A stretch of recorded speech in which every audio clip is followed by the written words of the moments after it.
নমস্কার বন্ধুরা, আজকে চলে আসলাম আবার আবহাওয়ার খবর নিয়ে। আজ 21শে মে, আজকের সন্ধ্যাকালীন এবং রাত্রের আবহাওয়ার খবর নিয়ে আসবো। এই মুহূর্তে ঘূর্ণিঝড় রেমালের যে 3টি মডেল আছে, সেই মডেলের 3 নম্বর মডেল অর্থাৎ আইকন মডেলে যেটি ধরা পড়ছে সেটা হচ্ছে 110 কিলোমিটার থেকে 120 কিলোমিটারের কাছাকাছি কিন্তু ঘূর্ণিঝড় রেমালের শক্তি থাকবে, অর্থাৎ গতিবেগ থাকবে 110 থেকে 115 কিলোমিটার এবং গাস্টি ওয়াইন্ড থাকবে প্রায় 200 কিলোমিটারের কাছাকাছি। এই মুহূর্তে যদি দেখায় তাহলে 200 কিলোমিটারের কাছাকাছি কিন্তু অবস্থান করছে, অনেকটা সুন্দরবনের কাছাকাছি, অনেকটা হলদিয়ার কাছাকাছি, গঙ্গাসাগরের কাছাকাছি।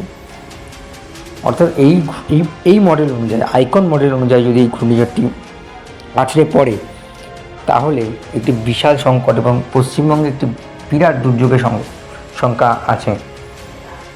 এবং আইকন মডেল অনুযায়ী যদি ঘূর্ণিঝড় এগিয়ে আসে তাহলে আমফানের থেকেও শক্তিশালী ঘূর্ণিঝড় হবে। যেহেতু আইকন মডেল পুরোপুরি অ্যাকুরেট না, তবে এটি একটি সম্ভাবনা।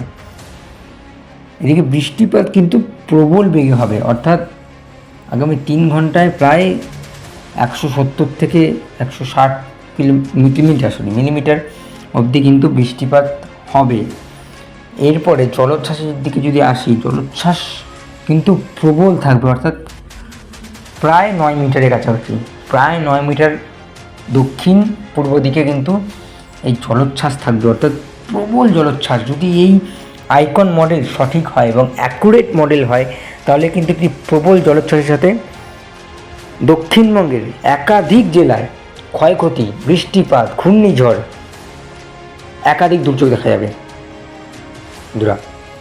এই মুহূর্তে যে সেকেন্ড মডেল আছে জিএফএস, সেই মডেল অনুযায়ী যদি আমরা ঘূর্ণিঝড়টাকে দেখি তাহলে আগামী 25 তারিখে রাত্রেবেলা সিটওয়ে বন্দর থেকে ঘূর্ণিঝড় রেমালের ল্যান্ডফলটা হবে।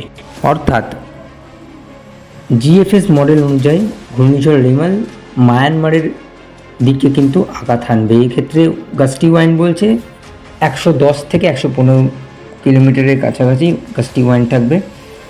অর্থাৎ ঘূর্ণিঝড় রেমালের 3টি যে সম্ভাবনা রয়েছে সেই সম্ভাবনার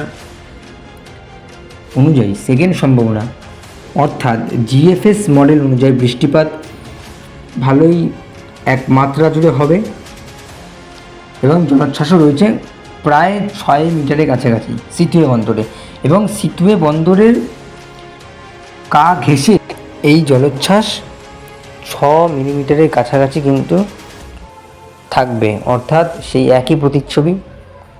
এবং সম্ভাবনা 2 অনুযায়ী, জিএফএস মডেল অনুযায়ী যদি এই ঘূর্ণিঝড় এগিয়ে আসে তাহলে সিটওয়ে বন্দরে কিন্তু একটি প্রবল সম্ভাবনা, বৃষ্টিপাত সহ ঘূর্ণিঝড় সহ প্রবল জলোচ্ছ্বাস, অর্থাৎ সেই একই প্রতিচ্ছবি মায়ানমারে সৃষ্টি হবে, যেটি আমাদের পশ্চিমবঙ্গে হয়েছিল 2020 সালে ঘূর্ণিঝড় আমফানে।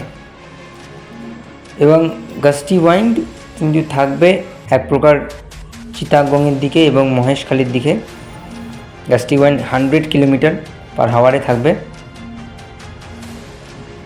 এবং যদি ঘূর্ণিঝড় রেমাল মধ্য বঙ্গোপসাগরে তৈরি হয় তাহলে গতিপথ সম্ভাবিত এই গতিপথ থাকবে বঙ্গের দিকে, পশ্চিমবঙ্গের দিকে।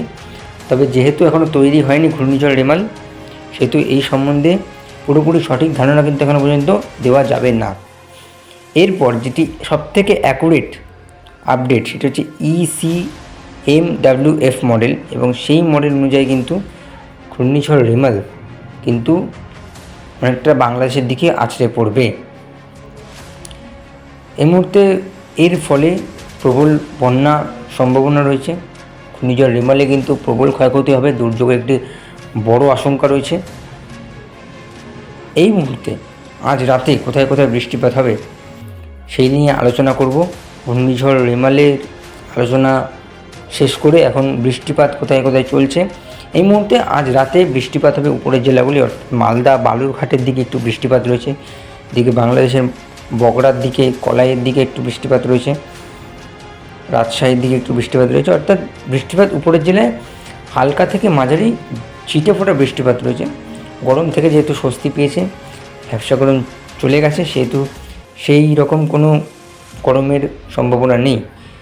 বন্ধুরা, ঠিক মধ্য বঙ্গোপসাগরে কিন্তু সৃষ্টি হবে ঘূর্ণিঝড় রেমাল, এবং সেখান থেকে কোন দিকে ধাবিত হবে সেই সম্পূর্ণ আপডেট আপনারা সময় মতো পেয়ে যাবেন। দেখা হচ্ছে পরের ভিডিওতে। টাটা।